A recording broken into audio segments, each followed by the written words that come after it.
Aziz yoldaşlar, aziz kardeşler, her birinizi hoş geldiniz.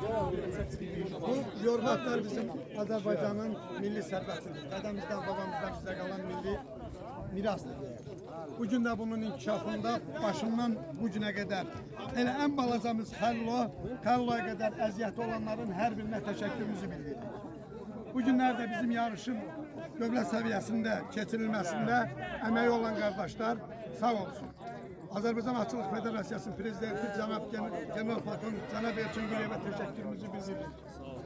Ağcabədi rayon icra başçısı, ona teşekkürümüzü bildiririk. Günler burada bizim muhafizemizi, herkesimizi temin eden polis kardeşlerimiz vardı. Onlar da sağ olsun. Her birinin emeği var. Ve bunu da diyeyim ki bugünler bu yarışın evvel burada çok biabır bir gündeydi. Demiyorlar ki hiç at sürüləsi bir yerde vəziyyətdə değildi. Daylarda 1200 grubunda Qaqanın sahibi Hacı Arif Ağcabədli, onun böyük emeği var. Ve bu yarışı təşkil eden çiftəsindən üzerine böyük yükü götüren gençlerimize örnek Məhəbbət kardeşi bir alkışlayar. Yani evet gençlerimiz hamısının Məhəbbətini emeğini güzel işlere sarf eder. Çok da güzel geçti. Bütün atların gelişi yarışımıza şeref verdi. Sağ olun, her biriniz sağ olun.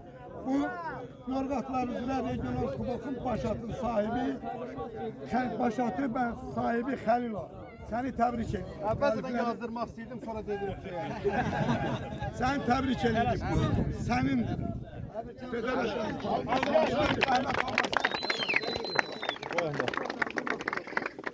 arkasına çəkilin. Ama belə.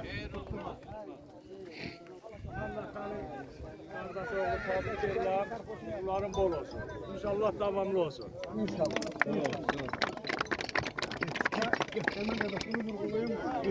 Gəncəmizdə kardeşler, bunu Ermən kardeşler kim eləyəcək? Məhəbbət edəcək. Gəncəmizdə atçılıq üzrə sıfırdan, belə deyək ki, dırnağından başına kadar, nalı, lukur, lavazımatı, bütün at aksesuarları başkasına tutmuş bir atçılıq mağazımız açılıb. Əkbər kardeşler sağ olsun, o da bu günləri yarışın başatın sahibine başata öz magazininden belə bir hediye tövsiye edib. Allah kazanımına verəcək. Erman da çıkarayım. Sağ ol. Erman da çok eziyet çekti. Erman sen de çok eziyet çektin. Çok sağ ol. Hoş geldiniz, sefa geldiniz. Bugünkü gün yorgatlık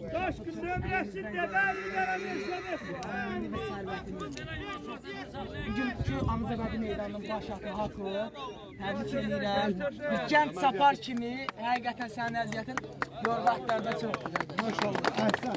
Allah nəzərdən qoyur. Bunu süreşmemiş. Allah nəzərdən qoyur. Maşallah. Ay pul da mat attı. Ben üzür istəyirəm bir şey qeyd edək. O da bir Arazide bir şey. Ben üzür istəyirəm bir şey qeyd edək. Bak bu diplomlarda kubokla at şəkili ancaq baş atlar nəzərdə tutulur. Bir baş atın çempionla nəzərdə tutulur. Bir de nəzərinizə çatdırır qardaşlar. Yer tutan qardaşlar. Orada icra başçısının qolu var. Kim istəsə Müzadir müəllimin əvəzində mən qol çəkəcəm. Kim istəsə gözləsin, mən birazdan gedəcəm icra hakimiyyətinə. Qol çəkib şəmkil yarışına verim. Kim də istəyir qolsuz götürə bilər. Və bir şey de deyim. Burada kim istəyir? Erman qardaş, biz bu yarışlar digər bunlardan, bu mübahisə olunmazdı bir mənalı terfi olur. Digər yarışların yeri təyin edəndən sonra mənə icazə verirsiniz mi? Yəni yarışların Hamısı təyin olubdur, bir də 1400. Narazılık olan varsa